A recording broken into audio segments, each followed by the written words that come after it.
Hai guys, para pecinta drama Korea, kali ini aku mau bahas untuk prediksi episode selanjutnya dari Alchemy of Soul 2. Sekarang kita mau bahas sesuatu yang sangat menarik, di mana ternyata wajah Naksu yang dulu berbeda dengan wajah Naksu yang sekarang. Di episode 4, hal yang mengejutkan yaitu ternyata Park Jin juga tidak mengenali wajah Naksu. Begitu pula dengan Hoyeom dan juga Park Danggu. Namun walaupun Park Jin dan juga Hoyeom tidak mengenali wajah Naksu, namun mereka sempat mengira bahwa Jin Buyeon memiliki wajah yang tidak asing. Soyul juga tidak mengenali wajah Naksu, namun beberapa kali dia merasakan kesamaan antara Jin Buyeon dan juga Naksu. Nah, satu-satunya orang yang langsung mengenali wajah Naksu adalah Jinmu. Mungkin karena Naksu dulu adalah anak buah dari Jinmu.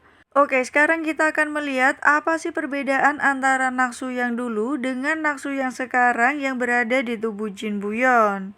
Ternyata guys, kalau kita lihat secara detail, Naksu yang dulu memiliki tai lalat di atas mata sebelah kiri.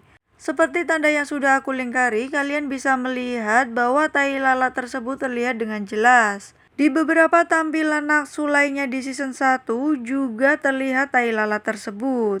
Dan banyak dari kita yang baru menyadari hal ini. Tak hanya itu, ternyata alis Naksu di season 1 dia memiliki alis yang tebal dan juga berwarna hitam.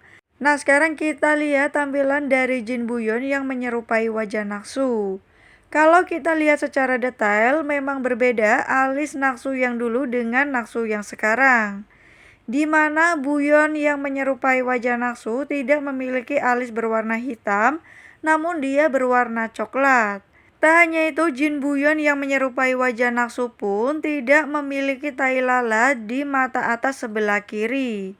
Seperti yang Master Lee katakan bahwa Jin Buyeon akan hidup kembali dengan jiwa Naksu serta memiliki wajah yang menyerupai Naksu. Jadi kesimpulannya, walaupun Jin Buyeon hidup dengan wajah yang menyerupai Naksu, namun tubuh yang dimilikinya tetaplah tubuh Jin Buyeon yang berparas kecil. Seperti yang Jinmu katakan bahwa Jin Buyeon yang menyerupai Naksu memiliki wajah dan juga postur yang lebih kecil. Jadi maka tidak heran para penyihir Daehu yang sebelumnya pernah bertemu dengan Naksu seperti Soyul, kemudian Hoyeom, Park Jin dan juga Park Danggu tidak mengenali wajah Naksu. Memang ada perbedaan dari Naksu yang dulu dan juga Naksu yang sekarang. Oke guys, mungkin itu sedikit penjelasan yang bisa aku sampaikan. Kalau menurut kalian gimana nih? Jangan lupa untuk subscribe, like, dan komen.